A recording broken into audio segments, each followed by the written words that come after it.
Chers amis, bonjour. Aujourd'hui, nous allons Bezat Hashem compléter le cours précédent par diverses lois relatives au jeûne du 9 Av. Tout d'abord, nous allons voir qui doit jeûner. Le jeûne concerne tous les hommes et femmes en bonne santé, ainsi que les enfants, pour les garçons à partir de 13 ans et un jour, pour les filles à partir de 12 ans et un jour. Concernant les femmes enceintes, actuellement de nombreux décisionnaires en Eretz Israël pensent qu'avec l'affaiblissement des générations et dans les contrées chaudes, les femmes enceintes après le 40e jour de grossesse et en fin de grossesse peuvent manger et boire. Si elles peuvent jeûner jusqu'au matin, il vaut mieux jeûner, mais si dès la nuit la soif se fait sentir, elles pourront boire. Pour des cas particuliers spécifiques, il vaut mieux consulter une autorité rabbinique, un rav ou un dayan. Concernant les nourrices, en principe, elles doivent jeûner, mais si elles se sentent faibles, ou bien elles ont des maux de tête, ou bien que la qualité de lait diminue et ne suffit pas au bébé, il n'est pas nécessaire de continuer le jeûne, surtout si le bébé est exclusivement nourri par sa maman. En cas de faiblesse, elles pourront donc manger et boire. Concernant les accouchés, une femme qui vient d'accoucher est d'office dispensée de jeûne pendant 1 mois après l'accouchement. Il en va de même pour celle qui aurait, qu'à Dieu ne plaise, subi une fausse couche. Concernant les malades, une personne malade qui se sent faible, bien que son état ne présente aucun danger, est dispensée de jeûner dans tous les cas.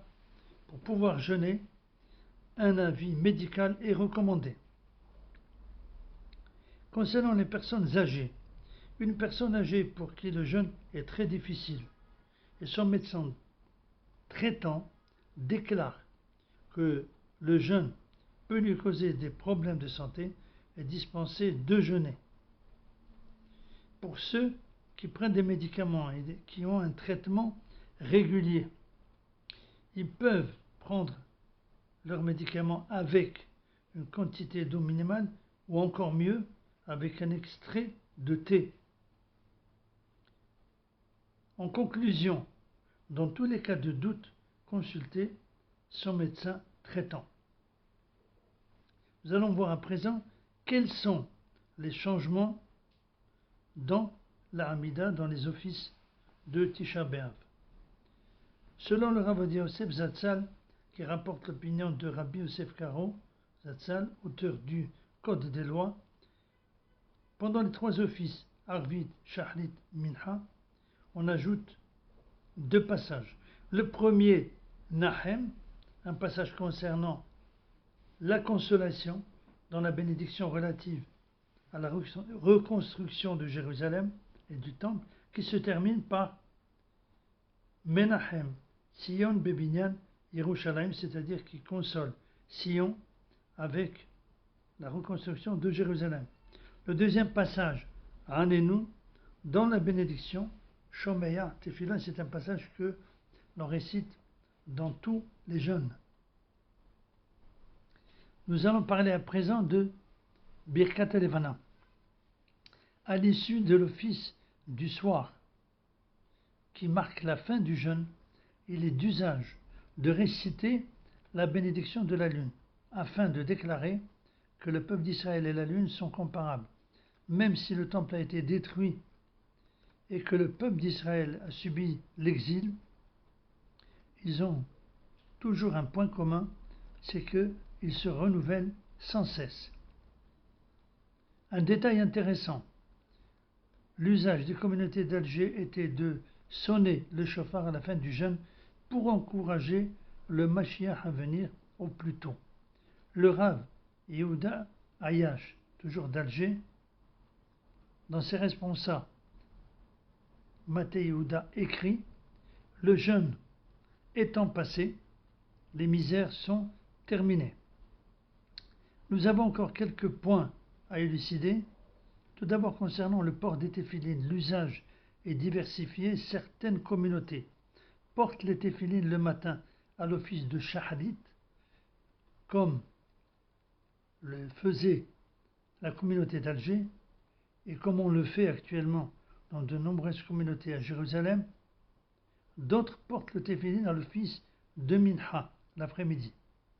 Ce qu'il faut savoir, qui est important à savoir, c'est que si on fréquente une synagogue qui a l'usage de porter donc les téphilines dans cette synagogue, tous les fidèles portent les téphilines le matin, il ne faut pas se démarquer, il faut aussi porter, comme tout le monde, les téphilines le matin. Si l'on fréquente, on se trouve en tant que touriste dans une synagogue qui, l'usage est que tous les fidèles portent les téphilines l'après-midi à l'office de Minha, tout le monde, y compris les touristes, doivent porter les téphilines à Minha.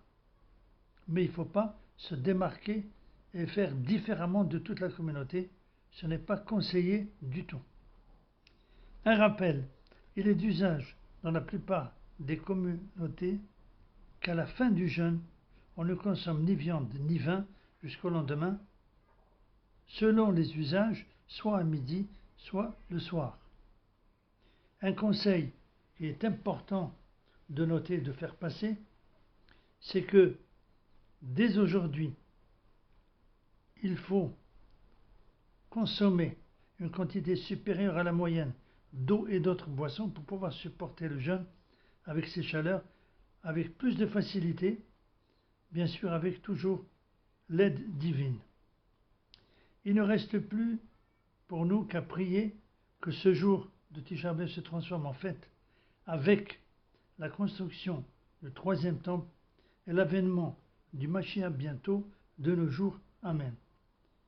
Bon jeûne à tous, merci de votre écoute et à bientôt. Bezat Hashem.